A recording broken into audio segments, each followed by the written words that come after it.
ചൂട് പോകുന്നതിന് മുമ്പ് വിളമ്പണോ ചൂട് ആറിയിട്ട് വിളമ്പണോ? ഭക്ഷണം ചൂടോടുകൂടി കഴിക്കുന്നതല്ലേ ടേസ്റ്റ് അല്ലേ? അതല്ല, കഴിക്കണതിനെ കുറിച്ച് പരാമർശിച്ചില്ല, വിളമ്പണതിന്റെ കാര്യം മാത്രം. ഞാൻ വിളമ്പിയാലേ പരാമർശിപ്പിക്കാൻ പറ്റുള്ളൂ.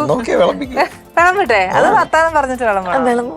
വർത്താനം പറഞ്ഞാല് ശ്രദ്ധ ഇതിലായിരിക്കും. അപ്പൊ പിന്നെ ഞാൻ വിളമ്പാം.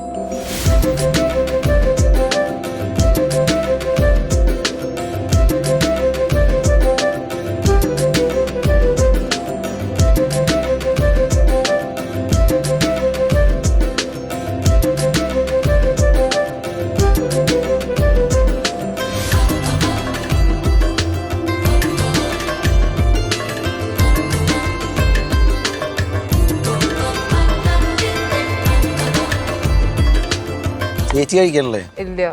ഞങ്ങള് കഴിച്ച് ഞങ്ങൾക്കൊന്നും സംഭവിച്ചില്ലെങ്കിൽ മാത്രമേ ദേവി അനുഗ്രഹിച്ച് തമ്പുരാന്റെ കൃപ കൊണ്ട് ഇതുവരെ ഒന്നുമില്ല. ചേച്ചി എന്നാന്നറിയോ, നല്ല നിറഞ്ഞ മനസ്സോടെ ഉണ്ടാക്കുന്നത്. അപ്പൊ തമ്പുരാൻ അനുഗ്രഹിച്ച് ഒന്നും വരികയല്ല, കഴിച്ചോളൂ. ഭക്ഷണം കഴിക്കാൻ കൊടുത്തിട്ട് വർത്താനം പറയരുതെന്നാണ് പ്രേക്ഷകർ എന്നോട് പറഞ്ഞിരിക്കുന്നത്. ഒരുപാട് പ്രാവശ്യം ഉപദേശിച്ചു, പക്ഷെ നടക്കുകയല്ല. കാര്യം നിങ്ങൾ ചുമ്മാ കഴിച്ചുകൊണ്ടിരിക്കും, ഞാൻ മിണ്ടാതിരുന്ന എന്നാ രസം അല്ലേ? പിന്നെ ഭയങ്കര സാധാരണഗതിയിൽ എങ്ങനെയാ നമ്മുടെ വീട്ടിലൊക്കെ എല്ലാവരും ഡൈനിങ് ടേബിളിൽ വർത്താനം പറഞ്ഞ് കഴിച്ച് ഇങ്ങനെ ഒക്കെ അല്ലേ നമ്മൾ സംസാരിക്കുന്നത്? അത് തന്നെയല്ലേ, സെയിം അല്ലേ ഇത് ഇവിടെയും വേണ്ടേ? നല്ല ഓതന്റിക് നോർത്ത് ഇന്ത്യൻ അല്ലേ? ഇഷ്ടായില്ലേ ടേസ്റ്റ്? എന്നാ ഇതിന് ഒരു പ്ലസ് എന്താണെന്നറിയാവോ? നമ്മള് ഉള്ളി വഴറ്റണ്ട, തക്കാളി വഴറ്റണ്ട, ഒന്നും ചെയ്യണ്ട. അടുപ്പ് വേവാൻ മാത്രം കത്തിച്ചാൽ മതി. ഉള്ളിയും അതൊക്കെ തന്നെയാണ്, പക്ഷെ കുറച്ച് ഇൻഗ്രീഡിയൻസ് കൂടുതലുണ്ട്. അപ്പൊ അതെല്ലാം കൂടെ മിക്സ് ചെയ്തിട്ട് നമ്മൾ ദമ്മ് പോലെ ചെയ്യാം, അത്രേ ഉള്ളൂ. ഈ പെപ്പറൊക്കെ നോർത്തിൽ ഇടൂലേ? പെപ്പർ ഇടും, ജീര ഇടും. നമ്മൾ അതൊക്കെ കുറവല്ലേ കുറച്ച്. ഇത് കംപ്ലീറ്റ് ഒരു നോർത്ത് സ്റ്റൈൽ. എന്നോട് വേണമെങ്കിൽ കസൂരി മേത്തി കുറച്ച് ഇടാം, പക്ഷെ അത് ഇട്ടില്ല. ഇനിയിപ്പൊ അതിനും കൂടെ കുറച്ച് ക്രീം ഇല്ലല്ലോ? ക്രീം ഉണ്ടോ? ഇല്ല. കാഷ്യൂ പേസ്റ്റ് ഉണ്ട്. ഫുഡിയാന്ന് എനിക്ക് ഇഷ്ടമാണ് ഭക്ഷണം കഴിക്കാൻ. എന്താ കഴിക്കുള്ളൂ, എന്നാലും എല്ലാം കഴിക്കാൻ ഇഷ്ടമാണ്. ഇഷ്ടല്ലേ? ടേസ്റ്റ് ചെയ്യാനൊക്കെ ഇഷ്ടം.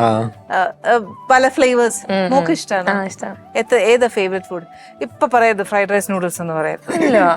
എനിക്ക് ഭായ് ബിരിയാണി. ലൈക്ക് ഭായ് ബിരിയാണി.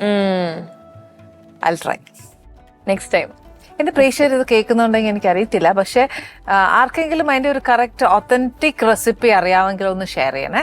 അപ്പൊ ഞാൻ പാലക്കാടിൽ നിന്ന് വന്ന് കഴിച്ചോളാന്നാ പറഞ്ഞേ, പക്ഷെ ആദ്യം ഞാൻ വിഷ്ണുവിന് കൊടുത്തുവിടാം. എന്റെ അയൽവക്കം വിഷ്ണുവാണ്. വിഷ്ണു ശരിക്കും വിപിനുമായിട്ട് എങ്ങനെയാ ഫ്രണ്ട്ഷിപ്പ് സ്റ്റാർട്ട് ചെയ്തത്? ഞങ്ങളൊരു 6ാം ക്ലാസ്സിൽ പഠിക്കുന്ന സമയത്ത് ഞങ്ങളുടെ ഒരു കോമൺ ഫ്രണ്ട് ഉണ്ട്, ശ്രീനാഥ് എന്ന് പറഞ്ഞിട്ട്. ശ്രീനാഥ് അവന്റെ വീടിന്റെ അടുത്തുള്ള അമ്പലത്തില് പ്രോഗ്രാമിന് മിമിക്രി ചെയ്യാൻ വേണ്ടിയിട്ട് 6ൽ പഠിക്കുമ്പോൾ ഞങ്ങള് ട്രൂപ്പായിട്ട് പരിപാടി ചെയ്യും കേട്ടോ. അപ്പൊ അതിന് വേണ്ടിട്ട് ശ്രീനാഥ് എന്നെ വിളിച്ചോണ്ട് പോയതാ. അപ്പൊ അവന്റെ വീടിന്റെ അടുത്തുള്ള ഫ്രണ്ടാണ് ബിബിൻ.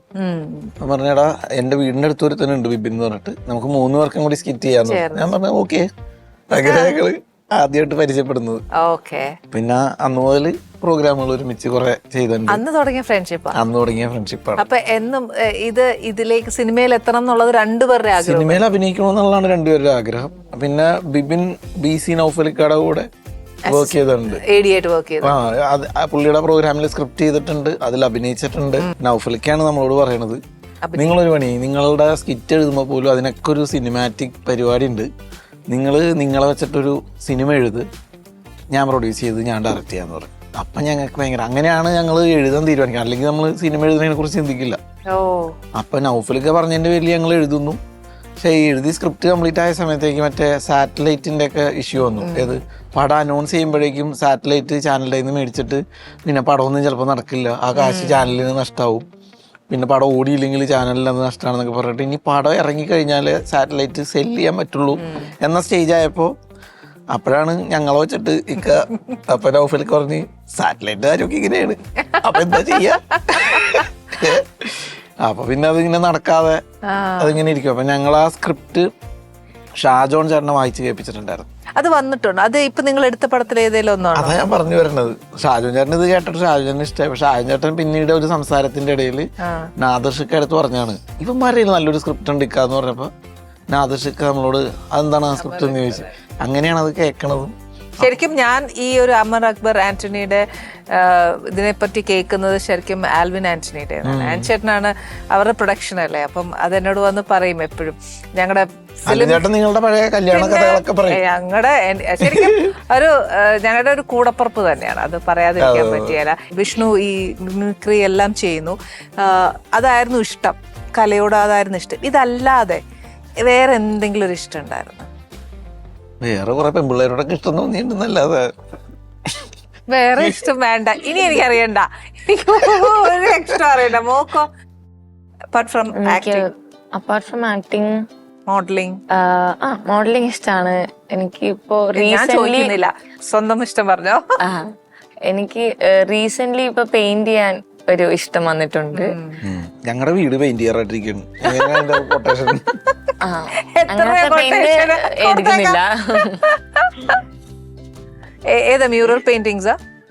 നമ്മുടെ ഷൂട്ടിന്റെ ഇടയിലൊക്കെ ഇരുന്ന് എന്തോ പെയിന്റ് ചെയ്ത് കൊണ്ടുവന്നു അല്ലേ? ചെറിയ ഏത് ഗ്ലാസ് പെയിന്റിങ്സ് ആണ്, മ്യൂറൽ പെയിന്റിങ്സ്? അക്രൈലിക് വെച്ചിട്ട്. ഞാൻ ചോദിക്കാൻ പോകുന്ന ചോദ്യം സ്ഥിരമാണ്, ആരുടെ അഭിനയിക്കാൻ ഇഷ്ടം? ഐ മീൻ ലാലേട്ടൻ, മമ്മൂക്ക ആണെന്നറിയാം, പക്ഷെ എന്നാലും മോസ്റ്റ്? എനിക്ക് മോസ്റ്റ് വിഷ്ണു ആണ്. അത് എന്റെ ഒരു വലിയ ആഗ്രഹമായിരുന്നു. മോഹൻലാൽ സാർ ഇവിടെ ചെയ്യണോന്ന് ഭയങ്കര ആഗ്രഹമാണ്. Okay. From Tamil? Tamil actually നിറയെ പേരുണ്ട്. ആരുടെ ചെയ്ത തമിഴ് മൂവി? തമിഴ് ചെയ്തത് ഐശ്വര്യ രാജേഷൻ, വസന്ത് മുരളി സാറിന്റെ കൂടെ, പിന്നെ പ്രദീപ് രംഗനാഥൻ സാറായിരുന്നു ഫസ്റ്റ് ചെയ്തിട്ടുണ്ടായിരുന്നത്. Love today. പിന്നെ എനിക്ക് വിജയന്റെ കൂടെ ചെയ്യണമെന്ന് ഭയങ്കര ആഗ്രഹമായിരുന്നു. നാൾ കഴിഞ്ഞാലേ പറ്റത്തുള്ളൂ. അത് പുള്ളി അറിഞ്ഞിട്ടാണോ ഇനി മതിയാക്കിയെന്ന് അറിയത്തില്ല. കേക്കുന്നുണ്ടോ ഈ പറയുന്ന? ഞാനല്ല പറഞ്ഞേ, അത്ര നേരം ഞാൻ അങ്ങനെ പറഞ്ഞല്ലോ. ഇത് ഈ നോർത്ത് ഇന്ത്യൻ ഡിഷ്. അല്ല, വിഷ്ണു ശരിക്കും വിഷ്ണു സ്ക്രിപ്റ്റ് എഴുതുമ്പോ നീ ലാലേട്ടന് വേണ്ടി മമ്മൂക്കയ്ക്ക് വേണ്ടിയൊക്കെ എഴുതും? അല്ല, നമുക്ക് അങ്ങനെയൊക്കെ ആഗ്രഹമുണ്ട്. ശ്രമിക്കാത്ത അത് ശ്രമിക്കണൊക്കെ നടക്കട്ടെ. അതെ, നടക്കട്ടെ. അതാ, എല്ലാം കോയിൻസിഡൻസ് അല്ലേ. എന്തായാലും എന്റെ ഇക്കയോട് എന്റെ സ്പെഷ്യൽ അന്വേഷണം പറയാ. ഇക്കയുടെ ഫിലിം ഐശ്വര്യമായിട്ട് ഒരു ബ്ലോക്ക് ബസ്റ്റർ ആവാനായിട്ട് പ്രാർത്ഥിക്കാം. ഈ പറഞ്ഞ പോലെ എന്റെ പ്രേക്ഷകരെല്ലാവരും നിങ്ങളോടൊപ്പം സഹകരിക്കും. ഞങ്ങളുടെ prayers and blessings are always with you.